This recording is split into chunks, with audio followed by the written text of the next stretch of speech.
Hi, my name is Dave Reski, CEO of Now Speed Marketing, and welcome to this edition of In the Now, where we focus on uncovering the myths and misunderstandings of marketing and leadership with some of the world's most interesting people. And my guest today is Joel Bennett.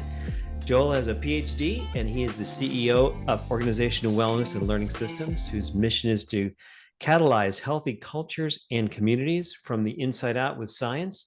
His company has reached over 250,000 workers. Joel, welcome to the show. Thank you. Thank you for allowing me to be here. Sure. Good. Great to talk to you, Deb. I'm really looking forward to our conversation. I see here that you have co-authored or authored over 30 peer-reviewed scientific articles and written 7 books yourself. And I just wanted to ask you to start with, what's your favorite of all your books that you've written? Thank you, Dave. My most recent one, which is called The Connoisseur of Time, an invitation to presence. And it just last week made an Amazon bestseller.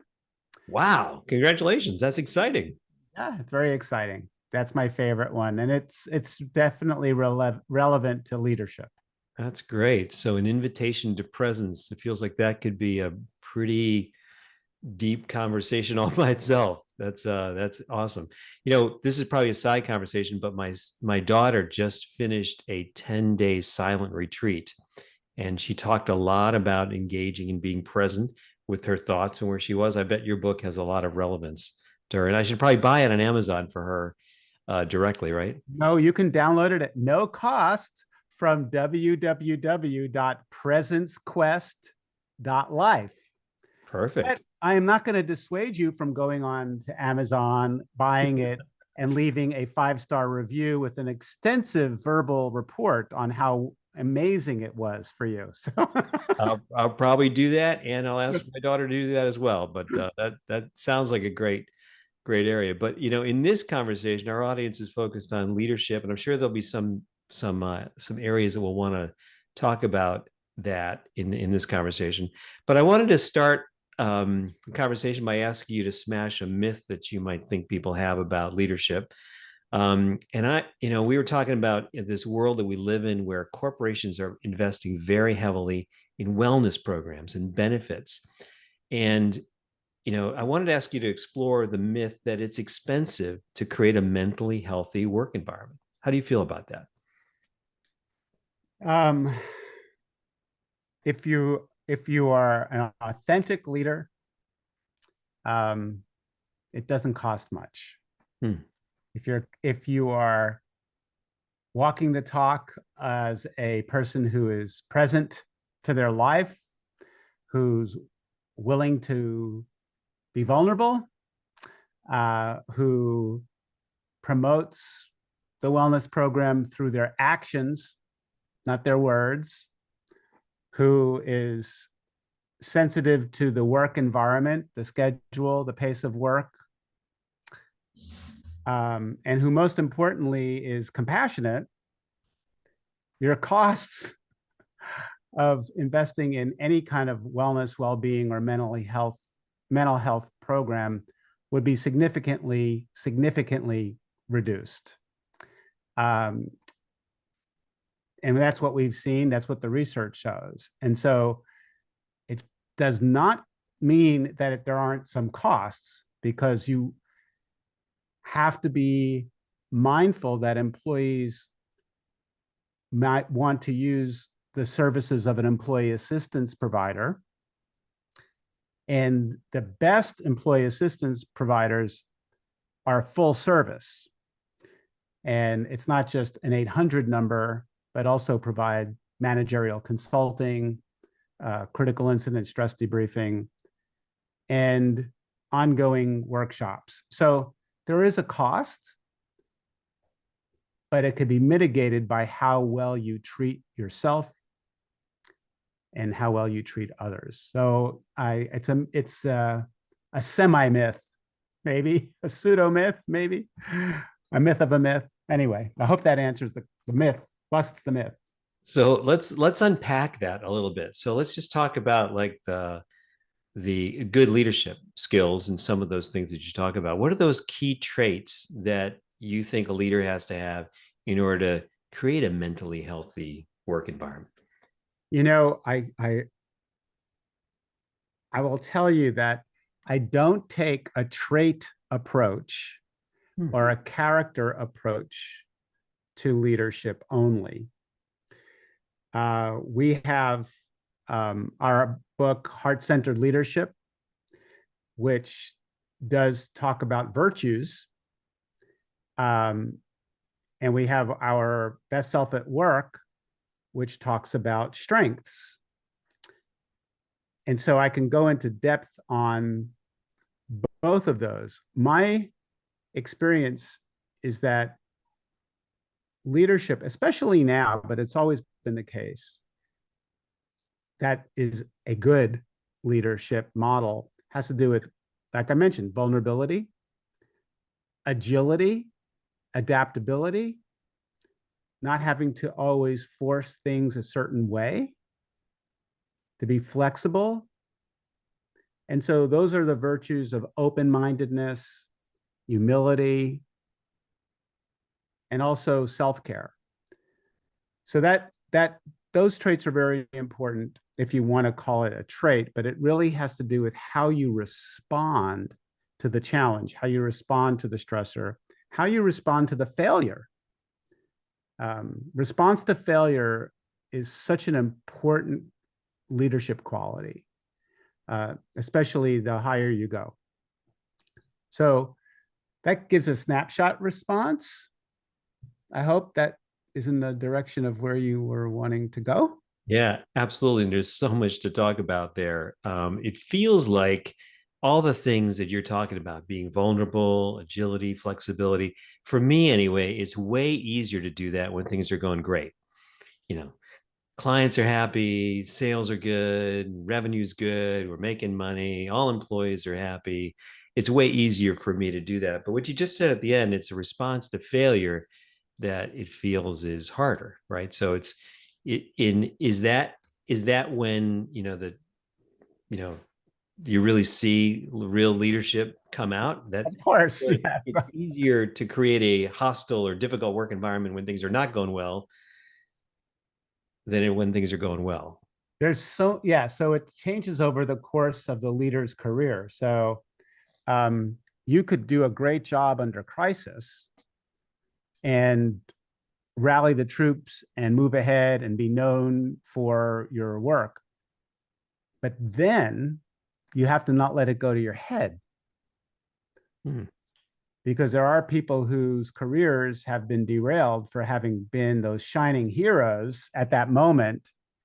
But then they then become a little bit too puffed up. That's where the humility comes in, right?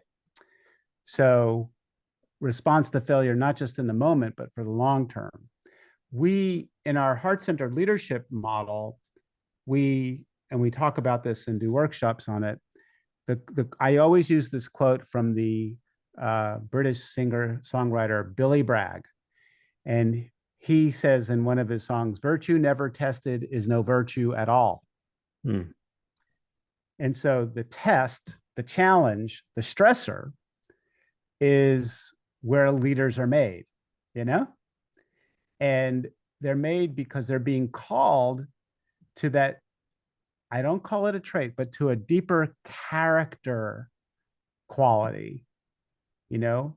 And those are those virtues: open-mindedness, authenticity, integrity, humility, compassion.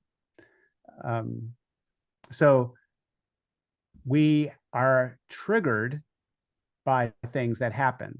An employee says something that triggers us, a client turns their back on us, there's some kind of downturn in productivity or downsizing, and then we have to deal with the emotions of that. If we are a healthy leader, rather than put our emotions aside. So with those emotions, if you're following along, um, if we don't take care of them, we know this, middle managers and at certain points in the career of leadership, there is a potential for being prone to addiction, whether it's alcohol, pornography, um, having an unhealthy affair. This is the dark side, right? And also narcissism. So those often come from a failure to be willing to face the challenge and to work through it and not ride on the egoic or power oriented view of leadership. So, virtue never tested is no virtue at all means as a leader, you look at your life from the perspective of character development, right? And because ultimately, that's how people will remember you. They'll remember you not necessarily by what you quote did, but how you treated them. And we always do this exercise, remember your best boss. So think back, David, to whoever your best boss was. And you can tell me, you don't have to name the name, what was it about that person that made them your best boss?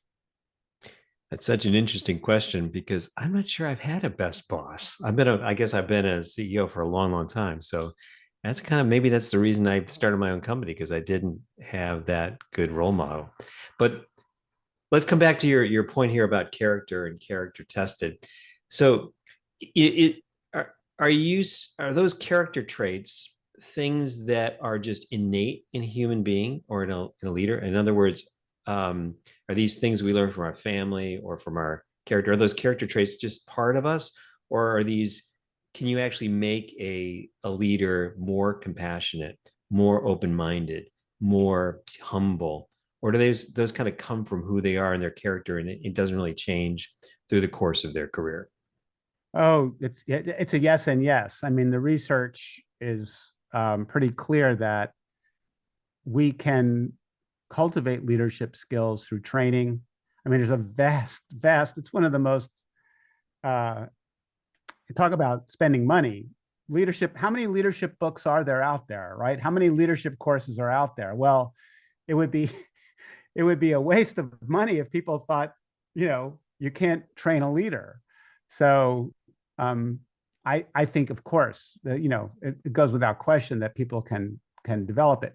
And there are ways that we are brought up and how we've been trained, you know, participating in sports, um, positions we might have held in high school, right? And how we were mentored or in college or early career supervisors that have a very significant impact on the growing brain during that emerging adulthood period, right?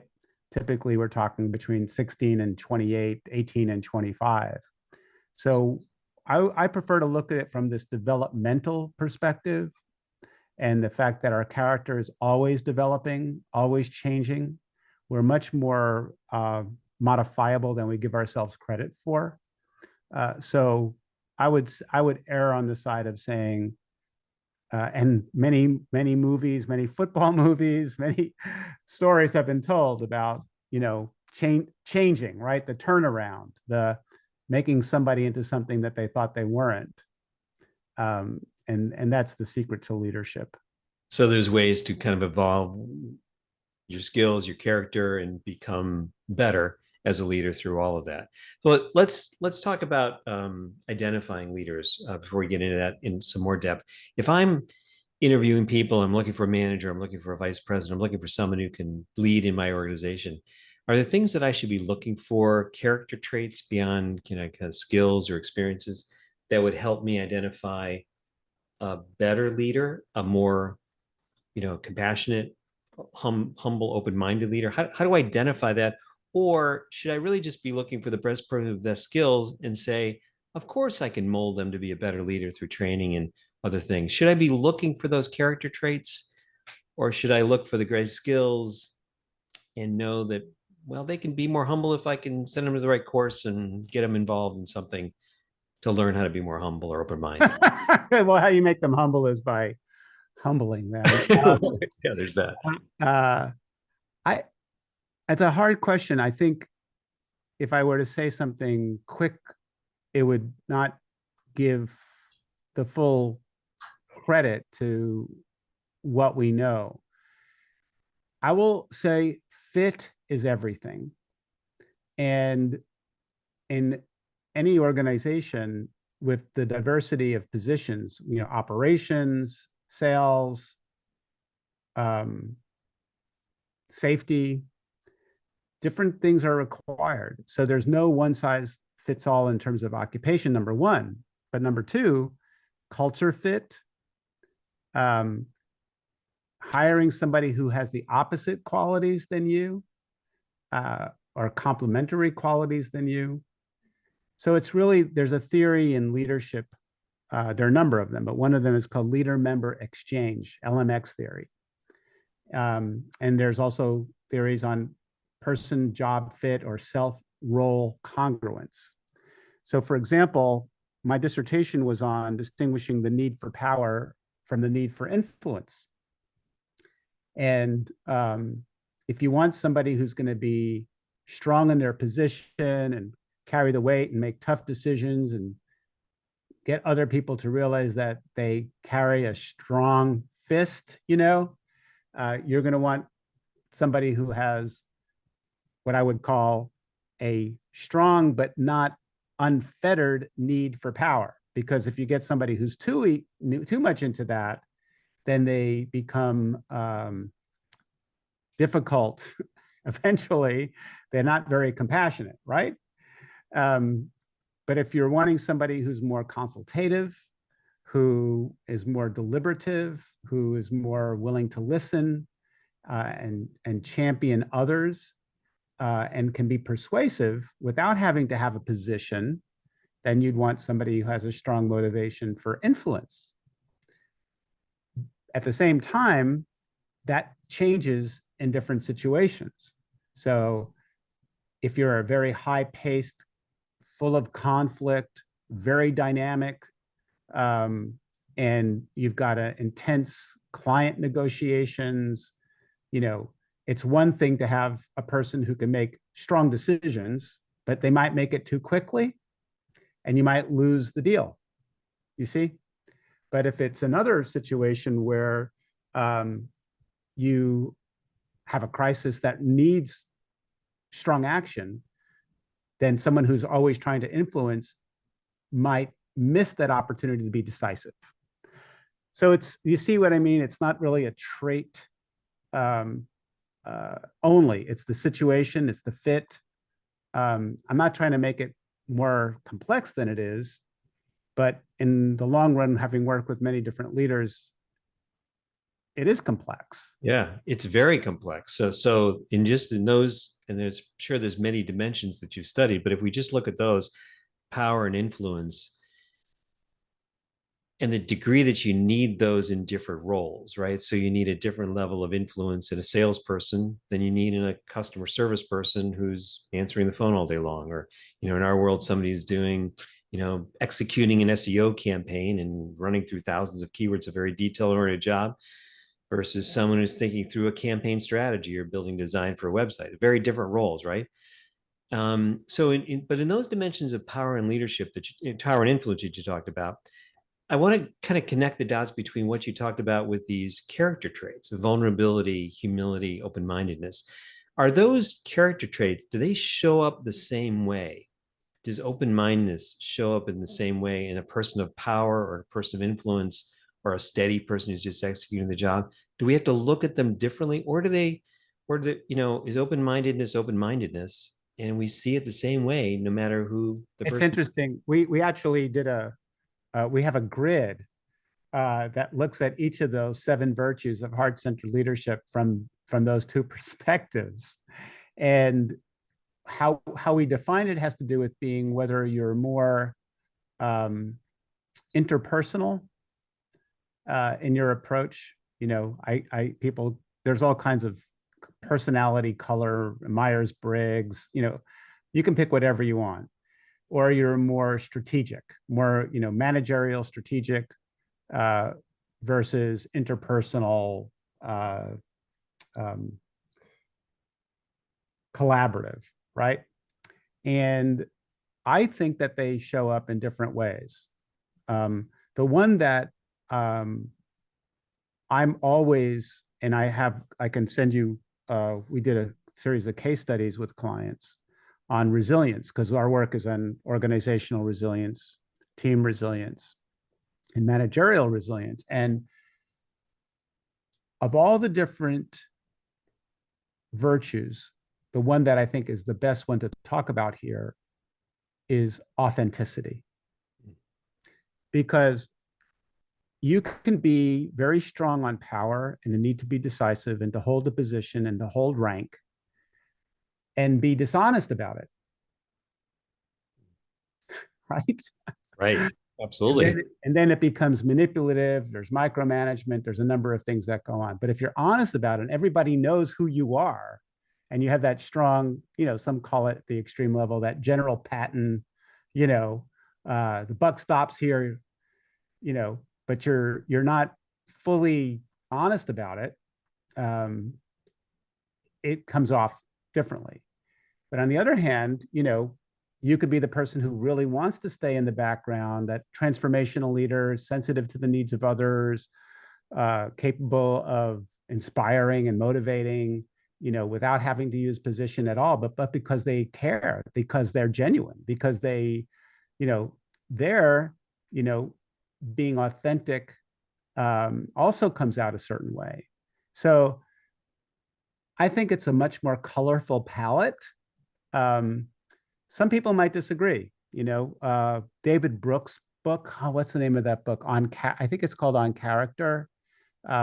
It's worth reading or listening to because you can hear how he highlights and showcases character across various important figures in history. Hmm. And the reason I mention that, and I'll try and get the right name of it, is because it is so complex. It's so affected, but I don't know. I'm sure with all the work you've done, let me ask you this. I'm sure biography has come at some point in these different talks you've been doing, right? Yeah, absolutely. And the biography of leaders, if you read one biography of a leader, you've read one biography of a leader. So that's the neat part about character. Everybody has their own honing based on their experience, their upbringing, the challenges, especially. People talk about Winston Churchill, right? And how he was very different. So I don't know if I'm sidestepping the question, but in either case, character shows up in different ways in different people. Yeah, absolutely. Well, we just have a few minutes left, but I want to come back to where we started, which is the healthy work environment. So we've been talking about a lot of the traits of the leader, character of the leader. So if you have, and I know this is kind of a broad generalization, but if you have bad leadership with bad character traits, like they're just not authentic and they're not humble and they're arrogant and they're narcissists and maybe they've got some of these addiction problems and they're not very flexible and adaptable. Like think about like the bad example. How does that show up in an unhealthy work environment? What does that do to the workers and the worker problems that you see in the clients that you work with? Oh my gosh. I mean, again, to me, it's such an obvious question. If you have an abusive supervisor, you're going to have all kinds of problems. Depending again, if the culture is an autocratic one, people come to expect that. And so it may be less problematic because, hey, we all know what we're getting involved in here. For the most part, though, and I think people are more, and I'm using this word judiciously, people are more sensitive now to these issues post COVID. Um, for the most part, the key term that people are using a lot now, and we've been doing research on it for years, is psychological safety. Hmm. Psychological safety is very briefly, is it's okay to be not okay. Hmm. It's okay if you make a mistake. It's okay to speak up and tell the truth of what's going on, right? It's okay to even speak truth to power and to be vulnerable rather than hide, rather than do workarounds, right? Especially in safety sensitive occupations where those could be damaging. And so if you don't have that healthy leadership, people don't feel safe And if they don't feel safe, then you have potential risk factors. Another great book here, or a process, is Edgar Schein's work, Humble Inquiry, which is having an open-minded approach to conversations and really listening more than telling. And what he claims and has claimed is that we have a culture of do and tell rather than a culture of listen and discover. Mm. And so we run the risk of alienating people. And it turns out, guess what? An alienating culture is predictive of addiction. People don't feel comfortable. They feel stressed. They can't be themselves at work. So what do? They go home and they drink or something else. So our work has always been looking at this interface between those three things: healthy leadership, well-being, and addiction. And I don't know if you know this, but since COVID, the rates of alcoholism have gone higher than they've been. Other problems have been surfacing. And so goes back to the very first thing, right? If you're vulnerable and people show that you care and you're genuine about it, people might be more willing to say what's going on with them. Now, you're not there to take care of them, right? You're not there to be their therapist. That's very important. But that doesn't mean you cannot be the person who makes it less stigmatized for reaching out help and making that referral. So I'll end by, and since we're coming to the end here, this is where your relationship with human resources is critical, and how you cultivate a strategic HR approach if you're in a larger organization, where you're not just using HR for payroll and benefits, but people start to realize that maybe you really do care about the resources here rather than, fear and dread because here comes HR, right? So that's a big part of this work as well. Yeah, absolutely. Well, I think you've really made it clear that, creating an unhealthy work environment, if you have people with poor character traits, is going to be hugely expensive for the corporation. So you create turnover but probably health effects through, alcoholism or addiction. But beyond that, it strikes me that would be a terrible place to work. And, I think feels like, I think, maybe I've been working for a long time and you have too, maybe when we started our careers, it was okay to have those kind of environments. You just kind of sucked it up and you did what you were told and you got your paycheck. But it feels like today, many employees have more choices, and we just don't want to be in an environment like that. We want to be in an environment that's authentic and real. And I think that's definitely the right thing to do. So, wow, powerful concepts. We could talk all day about this, Joel. This is so powerful. And you know what? I've got just one of your own other books. So I'm going to start reading this one now and get it, Your Best Self at Work. I've gone through the introduction already. So it looks like is that a good place to start in your collection? Or? Oh, I don't know there's no one size fits all. I will say about that though, resilience isn't only about pushing through, and like you said, that it's also about learning how to center oneself, regulate one's emotions, and have self-compassion. So, there's this other thing we haven't talked about, which is loneliness at the top. And so we have to also remember that as leaders, we shouldn't feel like we always have to go it alone. And that comes with its own set of risk factors. So I just want to throw that in too, that the real expense is your own health. At the end of the day, if you're living a life that's not authentic, it's going to take its toll on your health as a leader. Not you, Dave. I'm talking about the generic, So yeah, great. I mean, you asked great questions, and I'm hoping this could be useful. And whether it's best self at work, heart-centered leadership, or the connoisseur of time, whatever it is, those are entryways to being, I think, a good leader of your life first and foremost. Yeah. Well, so many great ideas here. Joel, you made a difference in the lives of hundreds of thousands of people. So thank you for taking the time to talk to me. I think you made a difference in my life in just exposing me more to these concepts. Maybe if we have another conversation about the "It's Lonely at the Top." That sounds fascinating to me. But I really want to thank you for taking the time today. So thank you again. And if people want to get in touch with you or learn more about your organization or your books or some of your services, how would they do that? Well, our company is Organizational Wellness and Learning Systems, uh, organizationalwellness.com. And our most recent work is presencequest.life, which is sort of a subsidiary now.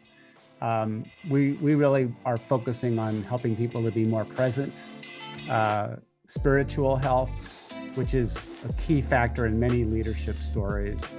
So please download our book for free at no cost, The Connoisseur of Time, an invitation to presence, from www.presencequest.life. Awesome. I will definitely check it out. Thanks again, Joel. Appreciate your time today. Thank you.